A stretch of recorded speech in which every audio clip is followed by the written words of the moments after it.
বহুত দিনৰ পৰা আপোনালোকে মোৰ বহুত নিউজ শুনি আছে, বহুত অপপ্ৰচাৰ চলি আছে।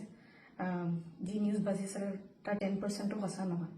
আৰু মই ইমান দিনে একো মাত মাতিব পৰা নাই, কাৰণ ইমান হেৰেছমেণ্ট, ইমান মেণ্টেল হেৰেছমেণ্ট, যোনটো কেতিয়াও মই ভাবাই নাছিলোঁ হ'ব বুলি, সেইখিনি মই পাৰ কৰিব লগা হৈছে।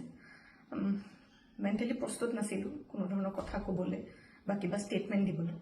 সেইটো কাৰণে 7 দিন মই যেনে যেনে কটালোঁ, কিন্তু এতিয়া জোখতকৈ বহুত বেছি অপপ্ৰচাৰ চলিছে। বহুত ধৰণে মোক সাঙুৰ খুৱাইছে বিভিন্ন ক্ষেত্ৰত।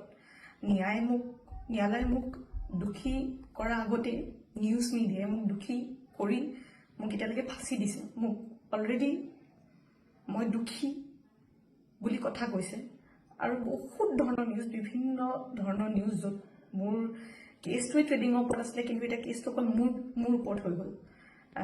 আজি ফাইনেলি বহুত দিনৰ পিছত সাহস কৰি মই চাৰেণ্ডাৰ কৰিব ওলাইছোঁ। মই ফুল কোঅপাৰেট কৰিম পুলিচৰ লগত। ইমান দিনে কৰিব পৰা নাছিলোঁ, মই পলাই ক'তো থকা নাই, মই লুকাই আছিলোঁ অকণমান, মই পৰা নাছিলোঁ সহ্য কৰিবলৈ। ইমান সহজ নহয় নিউজ এটা শুনি থকা বা নিউজ এটা কৰি থাকিলে, যি মন যায় তাকে কৈ আছে, কোনো ধৰণৰ তথ্য নোহোৱাকৈ কথা কৈ আছে।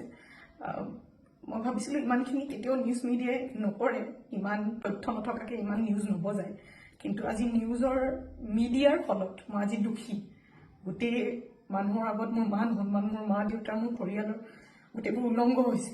আৰু এতিয়া আৰু ধৈৰ্য ধৰিব পৰা নাই, চবৰে এটা সীমা থাকে। সেইটো কাৰণে আজি মই চাৰেণ্ডাৰ কৰিম। আৰু মোৰ বিশ্বাস যে তথ্য চাই ন্যায়ালয়ে ডিচিশ্যন ল'ব, আৰু মিডিয়াৰ নিউজ চাই নহয়। চ' আজি মই চাৰেণ্ডাৰ কৰিম, আৰু মই ফুল কোঅপাৰেট কৰিম পুলিচৰ লগত। আৰু মোৰ বিশ্বাস যে যদি মই সত্য হয়, মোৰ কোনো ধৰণৰ শাস্তি নহয়।